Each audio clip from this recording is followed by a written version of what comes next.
ಯಾರು ಕೊಟ್ಟಿದೆ ನೀನು ಅವನ ಅಕಸ್ಮಾತ್ ಆ ದೇವ್ರೇನು ನನಗೆ ಹಡಿಯೋ ಭಾಗ್ಯ ಕೊಟ್ಟಿದ್ರೆ ನಾನು ನಿನ್ನ ಹಿಡಿತಿದ್ದಿಲ್ಲ ಇರುತ್ತಾ ಹೆರದು ಒಗದು ಬಿಡ್ತೀನಿ.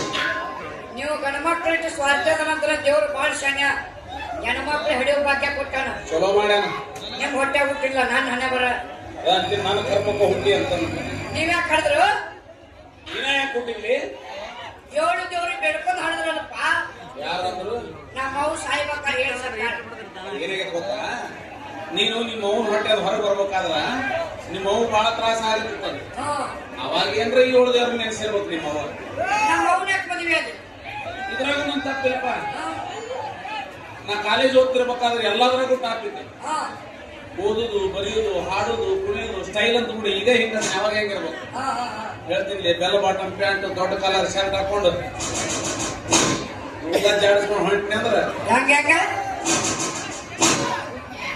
ಅದು ಹಂಗಲ್ಲ ಪಚ್ಚಿ.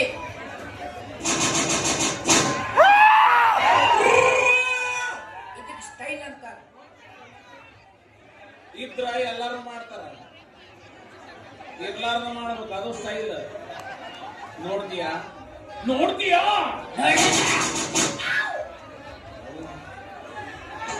ಕೂದಲ ಜಾಡಿಸ್ಕೊಂಡು ಹೊಂಟಿನಿ ಅಂದ್ರೆ ಹುಡುಗಿಯರು ಕೂಡ ಹುಡುಗರು ಸಹಿತ ಗಾಬಾಗಿ ನೋಡ್ತಿದ್ರು ನಾನು.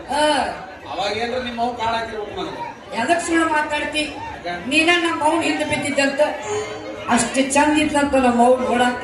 ನಿನ್ ನೋಡಿದ್ರೆ ಗೊತ್ತಾಗುತ್ತಲ್ಲ ನಿಮ್ಮ ಅವು ಎಷ್ಟು ಚಂದ ಇದ್ಲಂತ. ಯಾವ ಜನ್ಮದಾಗ ನಮ್ಮ ಹಡದವ್ರು ಕಾಡಿದೆ ಅಂತ ಈ ಜನ್ಮದಾಗ ಕಾಡು ಮಗ ಹುಟ್ಟಿದ್ವಿ ಬಾಡ್ಯಾನ ಮಗನ.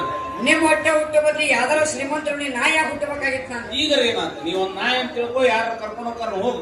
ಏ ಮಾತಿ ಚಂದ ಮಾತಾಡ್ತಿ ಬಿಡು. ನಿಮ್ಮ ಅಪ್ಪ ಅದನ್ನೆಲ್ಲ ಇಂತ ಮಾತಾದ್ರ ಗಂಟ ನಮ್ಮಪ್ಪ ಒಂದು ಸುರ ಕುಂಡ್ರಿಸ್ಕೊಂಡು ಮಗನ ಏನಾಯ್ತು, ಯಾಕಿಂಗಾಯ್ತು, ಹಿಂಗ್ಯಾಕಾಯ್ತು, ಏನ್ ನಿನ್ನ ಪ್ರಾಬ್ಲಮ್ ಅಂತ ಕೇಳಿ ನೀನೇ ಹೇಳಿದಲ್ಲ ನಾನು ಹೊಟ್ಟೆ ಹುಟ್ಟಿದ್ದ ನಿನ್ ಪ್ರಾಬ್ಲಮ್ ಅಂತಂದು. ಹೊಟ್ಟೆ ಹುಟ್ಟಿ ಪ್ರಾಬ್ಲಮ್ ಅಲ್ಲ ಯಪ್ಪ.